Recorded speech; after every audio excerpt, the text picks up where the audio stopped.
Ako si John Paul Kaabay. Sa paningin ng marami, isa lamang akong simpleng college student na nangangarap. Pero naniniwala ako na ang pagiging estudyante ay hindi lang tungkol sa grado, kundi tungkol sa kung paano tayo tumutulong sa ating kapwa sa abot ng ating makakaya.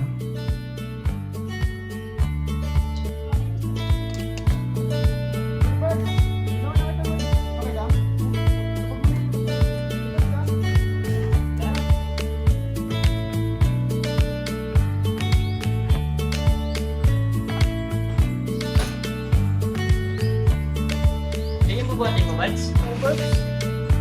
Bigat ba nito? Wait lang, tulungan ko. Ibad sa? Ito, ganyan na rin ito?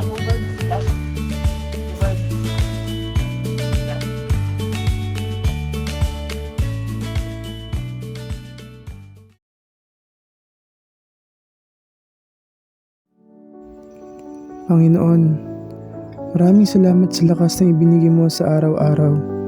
Dalangin ko po na gabayan niyo po ako sa aking pag-aaral at ang aking tanging pangarap ko lang po ay makapagtapos para masuklian ko ang sakripisyo ng aking pamilya. At higit sa lahat, inihiling ko na ay manatiling malakas ang aking nanay, na magkasama pa kami sa araw ng aking pagtatapos at sa pagtupad ng aking mga pangarap. Kayo na po ang bahala sa amin. Amen.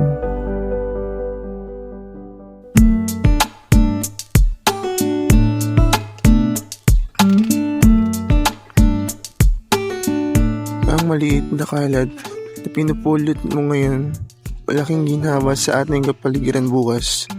Hindi lang tayo nakatira dito. Tayo ang tagapagpangalaga nito. Sa bawat pagpulot ko ng basura, pinapakita ko ang pagiging makakalikasan.